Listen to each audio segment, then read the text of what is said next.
Hello and welcome, this is Oshi and this is going to be my monthly review kind of video, which I renamed as you can see. And I wanted to wait with this video a little more because my eyes are not working correctly. I mean, my eyelids are a bit tired this weekend. Hopefully it's because I couldn't sleep on Friday night, but it's just leftover stuff from my illness, I guess. And I have my notes about what I want to talk about. I renamed the video because I don't just want to talk about 5 things or 5 moments from the previous month as in the first one. So the this happened seemed like a better choice. I'm also sitting in my work chair, so I might, move around a bit.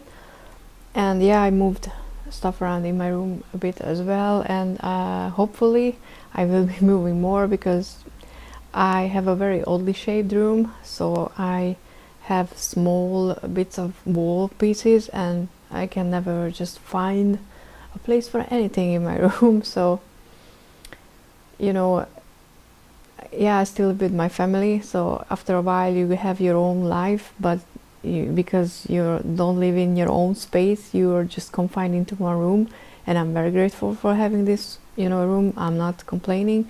Would be nice to have my own place, but there would be a lot of things that would be nice to have, but there are people who doesn't even have that. So I'm not gonna complain that, oh, I live with my family because they care about me, so let's not go there. But I just wanted to say that, that's why new angle, new everything, because I'm trying to figure out a better filming location for these type of videos. I also bought a webcam, and hopefully that means that we will be able to start that series that I talked about in the previous one. Life happened, so we couldn't start it in February. And I keep forgetting to ask the person if I can mention them, so you would know that I'm not talking about a ghost or something. But I also thought about, I would like to chat with you guys if you're up for it, and I don't know, maybe doing weekly or monthly or bi-weekly lives where we can just, talk about decks or just tarot or books or whatever, just having some sort of a chat, so I would get to know you guys better and you would get to know me better. But since we're living in different time zones, if you're up for joining me on a live, please comment down below where you're from, or just the time zone, so we could figure out which time would work better, and if you would be able to join me weekdays, weekends, whatever, because that would be kind of sad to sit here alone for an hour and talk and just wait for someone to show up, and no one would show up. So if at least one person is coming and we can chat, that would be awesome. And yeah, we could talk about anything. You can ask for me to show you decks or something like that. So yeah, please comment down below if you would be interested in something like that.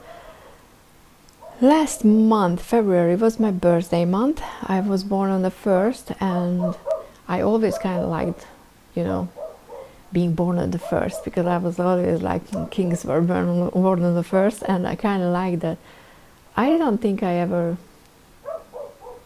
used the word queen, because king is just, I don't know, in Hungarian as well, it's just shorter, and for different, patriarchal system reasons, it just sounds cooler than a queen, more powerful and stuff like that. But I didn't know about Imbolc, and I hope I'm saying that right. So this was the first time, my first birthday, when I celebrated my birthday with actually doing a pagan ritual, kind of, just a little more connecting to something higher than me, and not just being like, hey, it's my birthday, let's enjoy that, which I like doing. So I set up my altar, I changed my altar, and I made little candles with stuff connecting to Imbolc and stuff like that. So I very liked that one. It just gave an extra special thing to my birthday. And I'm also feeling like I reached the point where I want to work with some I think a goddess for now, because yeah, I'm a female, so for me it's much more logical to connect right now with a goddess than a god. I have no problem with, you know, either, but it just feels like it feels like I reached the point in my spiritual journey where I want to give a name or an identity to the feeling, or to the to that power that I feel that I have above and, you know, around me, if that makes any sense. And when I started thinking about that, that was when Don Michel uploaded a video about, I forgot the deck's name, and I'm not sure if I can find my notes about my decks quickly enough, but I made some notes somewhere. It was some goddess temple, maybe oracle deck. It's connected to the Avalonian goddesses and stuff like that. Yeah, I can't find it, I'm sorry. But I will hopefully link, I'll make a note with my Twisby Eco to link the video. Michelle, because, you know, it felt like it was an answer to the question I just started formulating, if this makes any sense. And I was thinking about working with Brigid, or Bridget. I don't know, for some reason Brigid sounds better to me, because, you know, February 1st in bulk is connected to her, so it's kind of, right now it's like, I should try it. So I will look into her and, you know, just see if there's something there, but if not, then I'll look around for more, because there are so many goddesses and so many deities and stuff like that. And I hear people talk about, you know, that they start dreaming about certain things and stuff like that, and that's how they find the connection. And I never had that, but I always felt drawn to Celtic stories and folk tales and stuff like that. I do believe in dragons. You can think that I'm crazy, I don't care. And I think if I would be able to find one, it would be in Ireland. I don't know why I have that notion, but I think if there are dragons that you can actually find in this life, in this world, then they are in Ireland. Not even in Scotland, which is weird, because I want to go and live in Scotland. But whatever, you're already 8 minutes in and I haven't even started. So, birthday. Why I mentioned it, because that's when I opened my Dark Mansion Tarot, and I haven't worked with the deck yet. I'm trying to be systematic with how I work with decks, and it's not on my table yet, but it's an absolutely lovely deck. And I also got the one, finally, which I'm gonna upload a walkthrough soon, the Field Guide of Garden Dragons. And let me tell you, if you love dragons and you like the Western kind of dragons, you need this deck. And not just because they are cute. I mean, look at that, isn't it cute? I mean, even the Carrot Dragon. They are so cute. But because I absolutely love the Coconut Dragon, and I'm not gonna film another walkthrough because I filmed one, but I love the guidebook, because it feels like a magical field guide, actually, because it has sections as how to identify the dragons, how to, you know, spot them in their habitat and stuff like that. And I just really like that, because it just makes it more real, you know, in that stupid fantasy way. And yeah, so if you like dragons, and I'm thinking about Jax, and I think I mentioned her in my walkthrough as well, you need this deck. Also, there's a new dragon deck coming.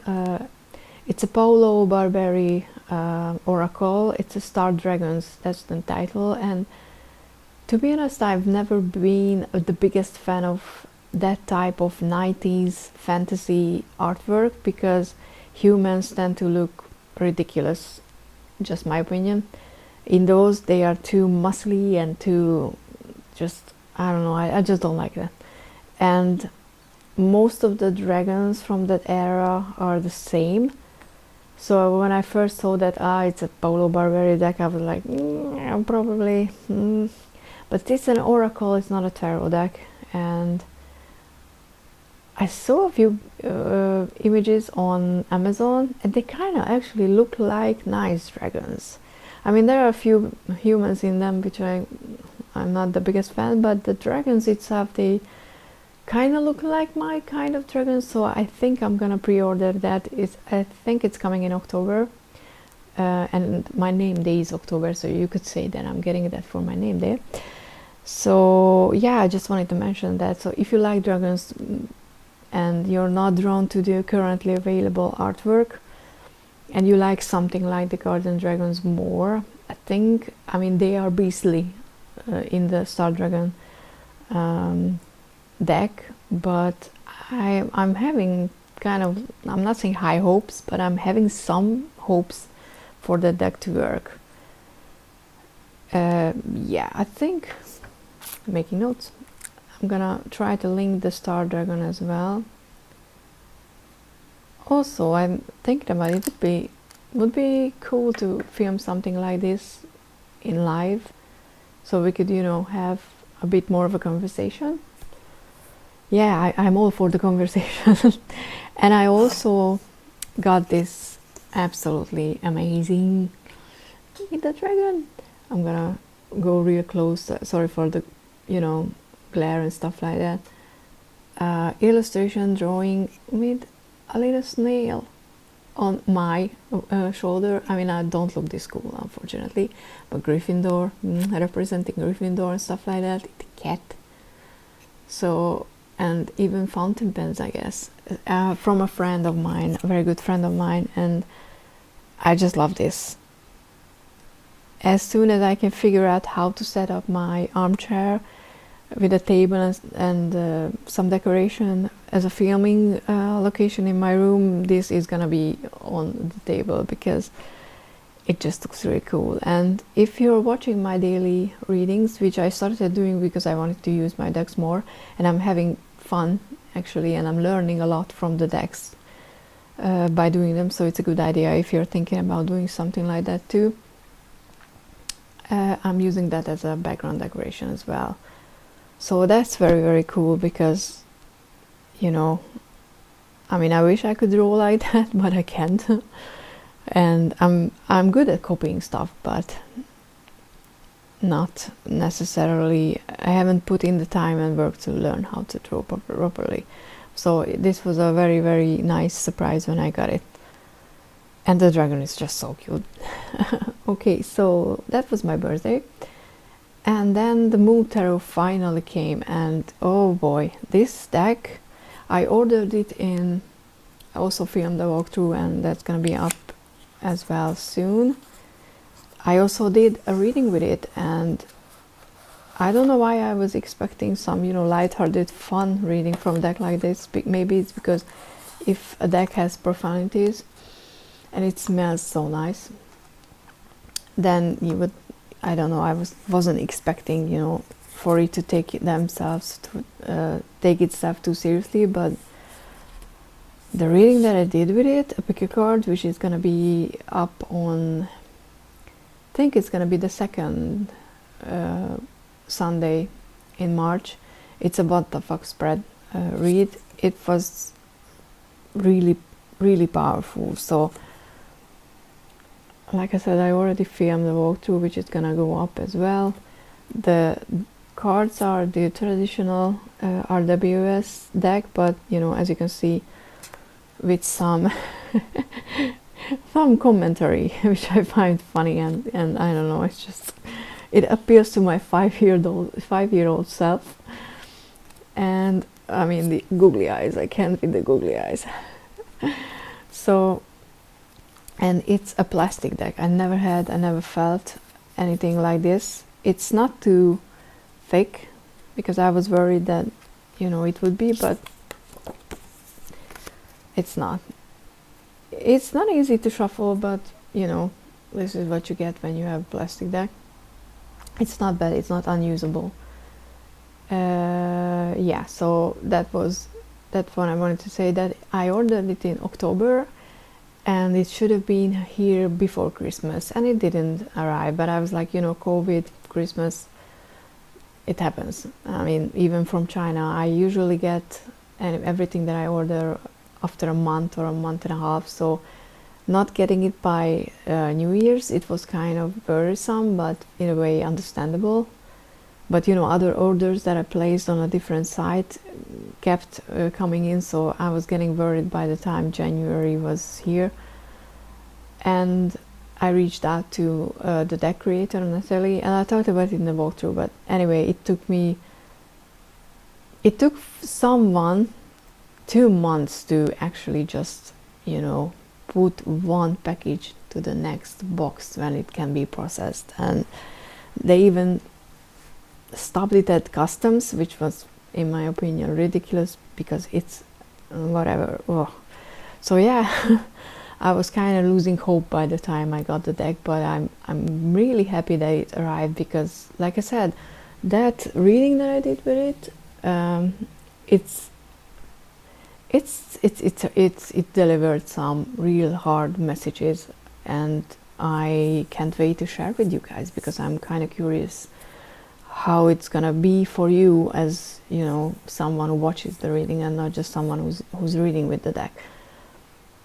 And okay, that was the, what did I wanted to say? I also started using the discount system. Well, I mean, it's not a system if you buy a set of discs and just a one hole puncher from AliExpress, but nothing from the original disc bound system or anything official, so to speak, happy planner, stuff like that. Nothing is available here, and ordering them from the US or even from the UK right now, it's just ridiculously pricey. So I opted for my trusted Chinese way, because until I know that I'm liking it, I didn't want to, you know, invest a lot of money in it. But now I'm kind of digging this whole thing. I will film a video about it if you're curious, how I'm using, how my setup is, and what's my problem, what I'm looking for on information and stuff like that. So I'm thinking about doing a video on that one as well. But it's quite interesting, this system, and I'm quite liking it. And it might be the one system that I'm actually going to be able to stick to, but we'll see. And the last thing that I wanted to talk about was something not so fun. I don't know if you know Shiny. They are a K-pop group, and I don't even know when Jung died, but one of the members committed suicide a few years ago already. And fortunately, by the time that happened, I was already started to fall in love, out of love, not with the group or the members, because I really like them, I really love them, not like I love them, and I love the music, but the fandom was, another group's fandom was kind of killing everything, you know. If you're into K-pop, you know what I'm talking about. But even though when the death, you know, the news of his death hit, it was hard, and it's still hard. So I wasn't able to listen to anything from them for quite a long while. And even with the previous release, I just checked. I think I just checked the video once, and then I didn't listen to it. But the new one, the Don't Call Me MV, is out, and I kind of keep listening. It's a really, really good song. But there's a point in the MV which I love that they did that, actually, you know. So I mean, I can't even, you know, start to think about how they feel about the whole thing. But their choreography is amazing. But you know, instead of 5 members, now there's 4. So you know, the choreography of the song just shows that, but there's a clear moment in the MV, and I wanted to include the precise time, but I forgot. Maybe I'll add to the description, but I don't think that's important. When you can actually see that there's a place for him in the choreography, and I don't know, it kind of makes me want to cry. But also it just makes me want to hug them and tell them that I love them so much, even though I don't know them, and you know, anything like that. But I was just thinking about grief and loss a lot because of that, you know, how connected you can feel to people you never met because of social media and the internet, and how their death can still impact your life, and if that's ridiculous or not. Because obviously when you start thinking about that, oh yeah, I'm grieving them, then you start going to, okay, but they had family, they had friends, they had close, you know, acquaintances. Of course that's different. And I think it's something that I don't even know society needs to figure out how to deal with, because we connect to a lot of people through the internet, and we connect to their lives, and when there's something like this happens, we experience the loss, but we don't have the language or, you know, the steps or methods to deal with it. Because I think more and more people are accepting that, you know, internet friendships and the internet relationships in general are real as everyday in-person relationships. But that also means that when you lose someone like that, it's real feelings. And I don't know, I'm just thinking about how we as human beings are gonna deal with something like that, because Jong wasn't the first, you know, that I lost like that, and he wasn't even my favorite. I didn't know if he would have been mine or what would I have done. So, but before him there was Chester from Linkin Park, and even before that there was Jonathan Brandis, who died when he was 27. And I remember that when he died, I was younger than him, and you know, as time passed on, I became older and older, and I'm more than 10 years older than he ever was, and those are just weird stuff. But I'm gonna stop, because this is a very weird and sad and stuff conversation. But I think we need to talk about these things, and we need to find, and by we I mean human beings need to find ways to deal with these, because I'm older, so I relate to death and loss differently, especially because of what I went through. But if I would have been like 13, 14 when this happened, I don't know what I would have done. And yeah, I think we need to figure out something. But yeah, open conversation. What's your opinion about this? What's your experience, or anything you're thinking about this stuff? But yeah, this was my not so fun ending for this video. Yeah, let's shuffle Mood Tarot, because we can't finish this video on this note. So let's see. Oh look, let's have the Aquarius star card for ending this reading. I love tits out, bish, you about to be famous. So yeah, let's close with something like that, which is, I'm not gonna go there. It's about talking about fame and stuff like that. So but yeah, I think I talked about everything I wanted. Hope you liked this video and you watched it. Have a conversation with me, please. And like I said, please comment down below about the live stuff, because I would really much hoping the webcam is working. It's not the best webcam, but it was quite pricey for my options, so hopefully it's gonna work, and I'm gonna test it during this weekend or next week. Yeah, see you in the next one. Thank you so much for watching. Please like, subscribe. Every information is in the description box down below, and see you in the next one.